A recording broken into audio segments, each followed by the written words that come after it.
Zay walked through the noisy streets with bare feet, holding a small piece of cloth that she used as a blanket at night.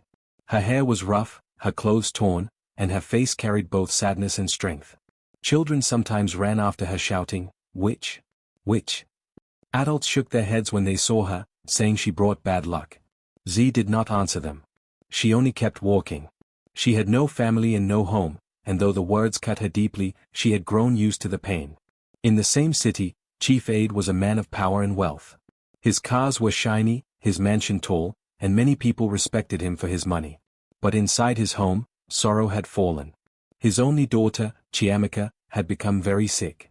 Doctors came from different hospitals. They gave medicine, injections, and advice, but nothing worked. Chiamaka grew weaker each day. The house that once rang with her laughter was now filled with silence and worry. Adaora, Chiamaka's mother, wept every night. She prayed and begged for her daughter's healing. Chief Aid, though strong in the eyes of the city, was breaking inside. He loved his daughter more than anything, yet all his money could not save her. He stood by her bed one evening, holding her small hand, and whispered, "My child, I will not give up. I will find a way." Outside the mansion, whispers spread quickly. Neighbors and villagers began to talk. Some said the sickness was not ordinary. Some accused unseen spirits, while others pointed to Zay, the homeless girl. "It must be her," they said. "She is a witch. How else does such a poor girl survive on the streets?" People believed strange things about her, simply because she had no family to defend her. Z heard the words but kept silent. At night, she sat under a broken streetlight, looking up at the stars. She prayed softly, though no one knew. She prayed not for herself, but for the people who mocked her, and for the children who ran away in fear. Her heart, though wounded, was gentle. One morning, as Chiamaka's condition grew worse, Chief Aid's driver passed by the market. He noticed a small crowd gathered around Zay. People shouted at her, calling her a witch again. She stood there quietly, her eyes calm, even while others threw stones near her feet to chase her away. Something about her calmness made the driver pause. He did not join in the shouting. Instead, he looked closely at her face. There was no anger, no hatred, only patience. Later that day, the driver told Chief Aid about what he saw. "Sir," he said, "there is a girl in the streets they call a witch. But I looked at her carefully. She does not seem evil. She looked more like someone with a kind heart, even when they hated her." Chief Aid frowned. He did not believe in the villagers' gossip, but he also did not ignore strange things. With his daughter's life slipping away, he was willing to listen to anything. "Find that girl," he said to the driver. "Bring her here. I want to see her with my own eyes." That night, Zay sat by a corner, wrapping herself in her old cloth, when the driver approached her. At first, she was afraid. She thought he had come to chase her away like the others. But he spoke softly. "The chief wants to see you," he said. "Do not be afraid." Zay hesitated. Why would a rich man want to see a girl like her? Still, she followed him, walking slowly until the large gates of Chief Aid's mansion opened before her. She stepped into the grand compound, her bare feet touching the smooth stones. The guards looked at her with suspicion, but the driver nodded, and they let her pass. Inside, Chief Aid sat in a wide chair, his eyes tired from worry. Beside him, Adaora held Chiamaka in her arms, tears running down her cheeks. Zay stood quietly, her hands folded in front of her. She felt out of place in the grand house, yet her eyes were calm. "Are you Zay?" Chief Aid asked, his voice deep. "Yes," she said softly. The chief studied her for a long moment. He saw her torn clothes, her thin body, her tired eyes. But beneath all that, he noticed something else, a quiet strength, a strange peace. He had seen fear and greed in many faces, but Zay's face carried neither. "They say you are a witch," Chief Aid said carefully. "What do you say to that?" Zay looked down at her feet, then lifted her eyes again. "I am not a witch," she said in a steady voice. "I have nothing, but I still have prayers. I pray for those who hate me. I pray for children. I pray for mothers. I do not bring harm. I only wish for good." Adaora, holding her sick daughter, stared at the girl. Something in Zay's words touched her heart. She saw no darkness in her eyes, only light. At that very moment, Chiamaka, weak in her mother's arms, opened her eyes slightly and looked at Zay. Her lips moved, and she whispered a faint word, "Stay." The room fell silent. Chief Aid leaned closer to his daughter. "What did you say, my child?" "Stay," Chiamaka repeated softly, her voice barely a breath. Her tiny hand reached out weakly toward Zay. Adaora gasped, and Chief Aid's eyes widened. 4 days, Chiamaka had barely spoken, yet now she asked for this homeless girl. Zay walked closer and gently took Chiamaka's hand. It was warm and weak. She smiled softly and whispered, "Do not be afraid. You are strong." Chief Aid and Adaora exchanged looks. Something unusual was happening. Against all reason, their daughter had spoken after so long, and she wanted Zay near her. That night, as Zay sat quietly by Chiamaka's bed, a new story began to unfold. A story that would soon shake the whole city, because the homeless girl they once called a witch was about to reveal a truth that money and power could not. The sun was high in the sky, and the air in Lagos was hot and heavy. Along the roadside, Zay sat on a stone with her legs pulled close to her chest. She rocked gently back and forth and began to hum a song, one she had learned long ago from her mother before she passed away. Her voice was soft, but it carried a sweetness that made the noise of the city seem far away. People passing by slowed for a moment to listen, even though most of them had once mocked her. There was something healing in her tone, something that reached into the heart without asking for permission. Not far away, Chiamaka's nanny was walking back from the market with a basket balanced on her head. She stopped when she heard Zay's voice. At first, she was unsure. The same girl everyone accused of witchcraft was now singing like a gentle bird. The nanny tilted her head and listened more carefully. A strange peace came over her heart. She looked around and noticed that even the restless children playing nearby had paused to listen. Something about the song was different, like a soft rain falling on dry ground. When the nanny returned to the mansion, she went to Chiamaka's room. The child was lying weakly on her bed, her eyes half closed. She looked pale and tired, her breath shallow. The nanny set down her basket and began to fan her gently. Then, without thinking, she hummed the tune she had just heard from Zay. To her surprise, Chiamaka stirred. Her lips curved into a faint smile, and her little hand moved as though reaching toward the sound. "Do it again," she whispered. The nanny's heart skipped. She sang the melody again, softly, trying to remember the words. But she could not sing it like Zay had. Chiamaka frowned and shook her head. "Not you," she said weakly. "I want the girl who sings outside. The one by the road." The nanny's eyes widened. She had not told the child what she heard. Somehow, Chiamaka had felt the same peace she had. She touched the girl's forehead gently and whispered, "Rest, my dear. I will speak to your father." That evening, as the sun went down and the compound lights came on, the nanny went to Chief Aid. He sat in the living room, his face heavy with worry, his mind lost in thought. He had just returned from meeting another doctor who had promised much but offered little hope. "Chief," the nanny began softly, bowing her head. "I have seen something today. Please, forgive me if I speak too freely." "Say what is on your mind," Chief Aid replied, his voice tired. She told him everything. How she had heard Zay singing by the roadside, how the song had touched her, and how Chiamaka had reacted when she tried to hum it. She ended with a plea. "Chief, please, allow this girl near your daughter. There is something in her voice. I cannot explain it, but it brought calm to the child." Chief Aid's face darkened. His jaw tightened, and he stood abruptly. "Nonsense," he thundered. "Are you telling me that after paying the best doctors, after flying in experts, after using all my wealth, a street girl with no home and no education will be the one to heal my child? Do you hear yourself?" The nanny trembled, but she did not step back. Her heart was heavy with courage. "Chief, I know how it sounds. But I beg you, do not look at her with the eyes of wealth. Look at what she carries inside her." The child felt it. I felt it. Even the people in the street paused to listen. "Sir, please, let her try." Chief Aid shook his head. "This is foolishness. She is a girl with nothing. People already say she is a witch. You want to bring her into my house again? Over my dead body. I will not allow my daughter to be touched by street dirt." But before he could say more, a cry echoed from upstairs. "Papa! Papa!" Chief Aid froze. It was Chiamaka's voice. 4 days she had been weak and silent, but now her voice carried a strength it had not before. He rushed up the stairs, followed closely by the nanny. In the room, Chiamaka sat up slightly, her eyes wide and filled with tears. "Papa," she said again, reaching for him. "Please. I want her. The girl who sings outside. Please, bring her to me." Chief Aid stopped in his tracks. His heart trembled. This was the second time his daughter had asked for Zay. First in whispers, now in cries. He looked at her small body trembling with weakness, her tiny fingers stretched toward him. He felt powerless. For all his riches, he could not deny the voice of his daughter. Adaora, who had been kneeling by the bed, looked at her husband. Her eyes were wet with tears. "My husband," she said softly, "listen to the child. Our daughter knows something we do not. Perhaps God has placed this girl in our path for a reason." Chief Aide clenched his fists. He wanted to resist, but he could not bear the look in his daughter's eyes. He sat slowly by her side, holding her hand.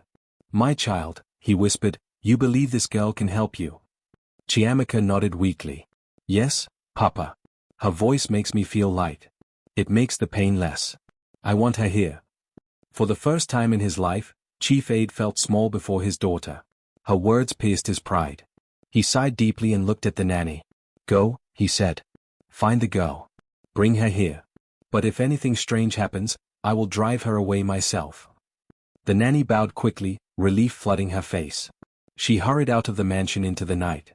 Outside the gates, under the glow of a weak street lamp, Zee sat with her torn blanket around her shoulders, humming the same song again. She looked up when the nanny approached.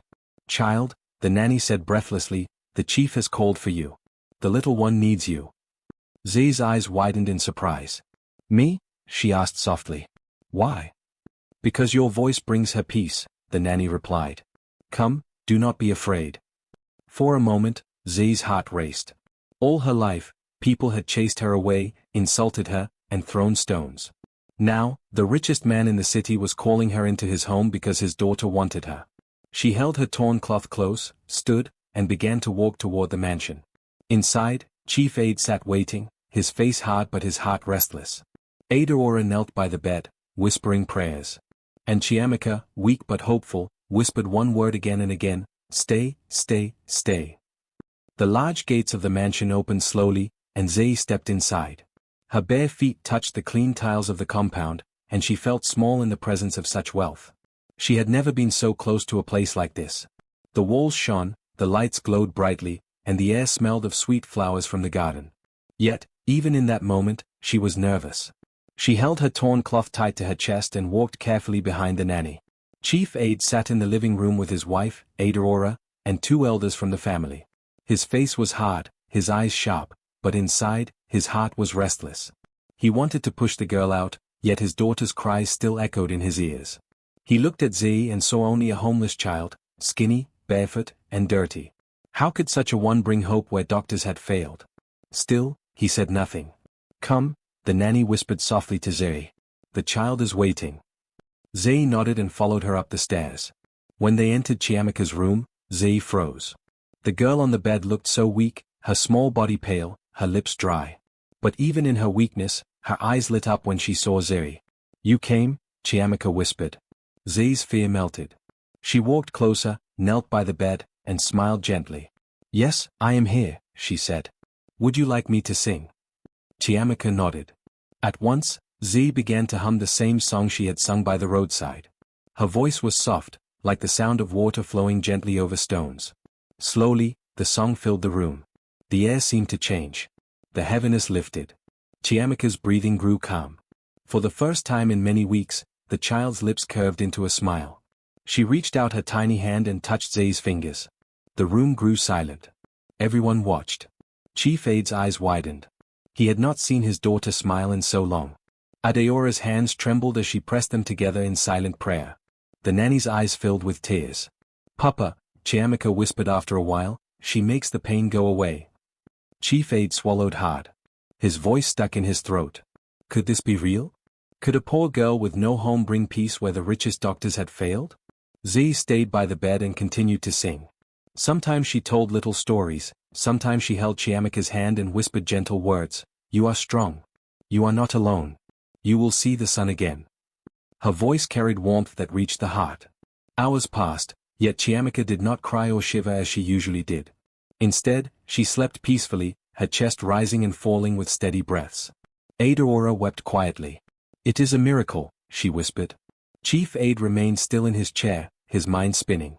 He had spent money on foreign hospitals, medicines, and countless treatments. Nothing had worked.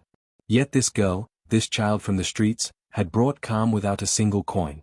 In the days that followed, Z was allowed to return again and again. Each time she came, Chiamaka grew stronger. She ate a little more, laughed a little louder, and even asked to sit up in bed. She begged for more songs and more stories.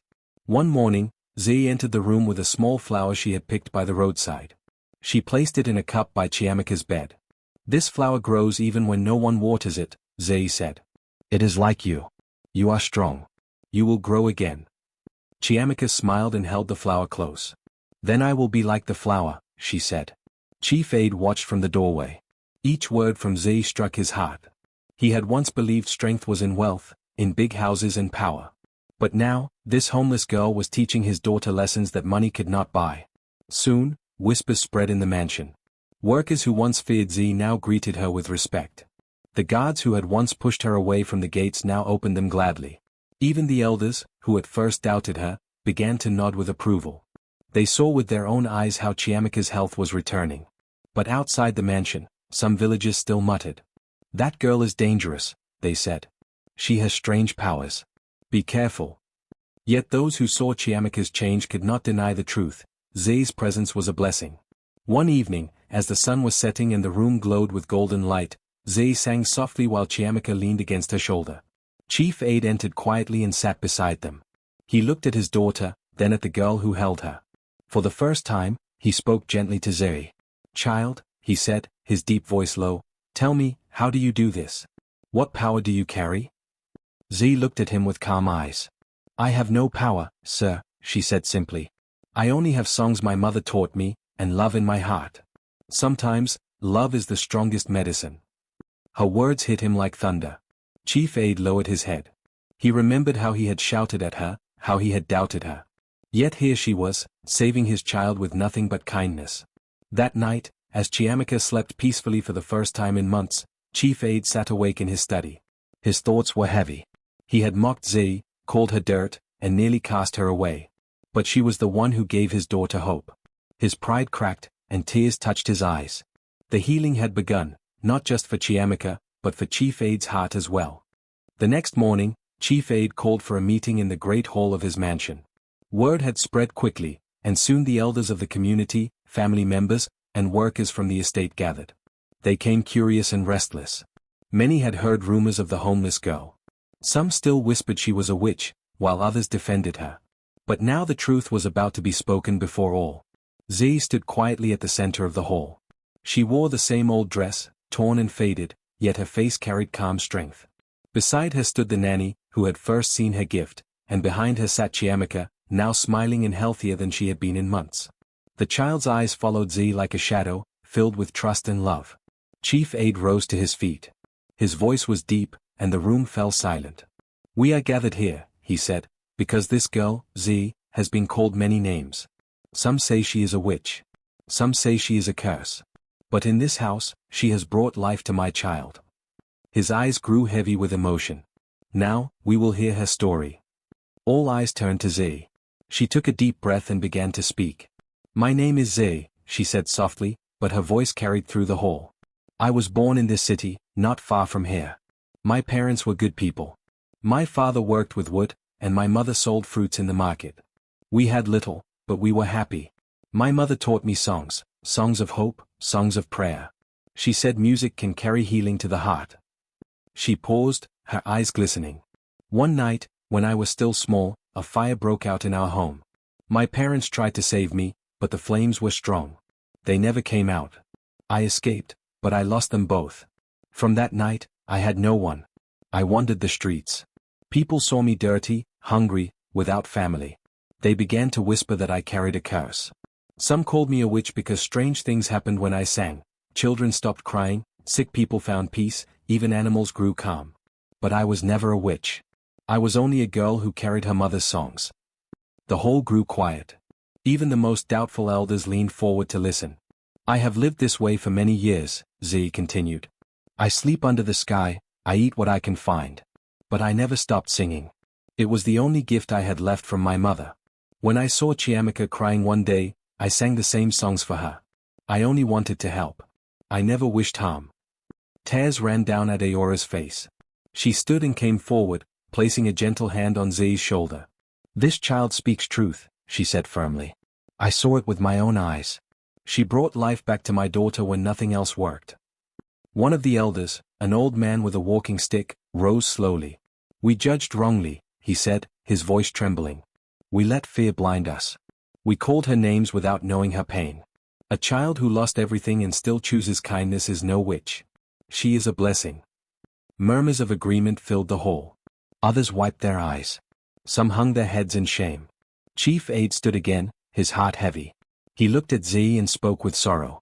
I confess before all, I too listened to the lies. I doubted you. I called you dangerous. But I see now, the danger was my pride, not you. Forgive me, child. Forgive all of us for failing you. Z's eyes softened. She bowed her head. I hold no anger, she said. My mother taught me to forgive, even when the world is cruel. I only wish to do good, as she would have wanted. The hall shook with emotion. One by one, the elders approached her. They touched her hands, blessed her, and declared her free from all accusations. No longer shall she be called a witch, they said. She shall be known as a daughter of this community. Chiamaka clapped her small hands with joy. Z is my sister now, she cried, running to hug her. The room filled with soft laughter and smiles. For the first time, the mansion was united in one voice. Chief Aide felt something break inside him. His wealth, his power, his name, all seemed small compared to the strength of this girl. He realized how quick he had been to trust rumors instead of truth. He thought of the many times he had passed homeless children on the streets, never once asking their story. Shame pressed heavy on him, but alongside it came something new, a desire to change. That night, after everyone had left, Chief Aide sat in his study, staring at the flickering lamp. Aurora joined him and placed a hand on his arm. You see now, she said gently, sometimes God hides gifts in the most unlikely places. We almost missed it because of pride. Aide nodded slowly. Ziri was accused of darkness, yet she carried light. We must never let such injustice happen again. Meanwhile, Ziri sat by Chiamaka's bed, singing her to sleep. The child's soft breathing filled the room with peace. Ziri closed her eyes and whispered a quiet prayer, thanking her mother for the songs that still lived within her. The revelation had come. The truth was no longer hidden. And in that truth, hearts were beginning to heal, both rich and poor, both proud and humble. Chief Aide could not sleep that night. Ziri's story echoed in his heart, and the memory of Chiamaka smiling again filled him with gratitude. By dawn, he had made up his mind. He called his family together, along with the elders, and announced his decision. From this day forward, he said firmly, Z will no longer live on the streets. She will live here, in my home. She will be cared for like one of my own children. I will sponsor her education so she can grow and use her gift to bless others. The elders nodded with approval, and Adeora's eyes filled with tears of joy. Chiamaka ran to Z, hugging her tightly and shouting, Now you are my sister forever. Z's heart swelled. For so long she had been unwanted, chased away, and called names.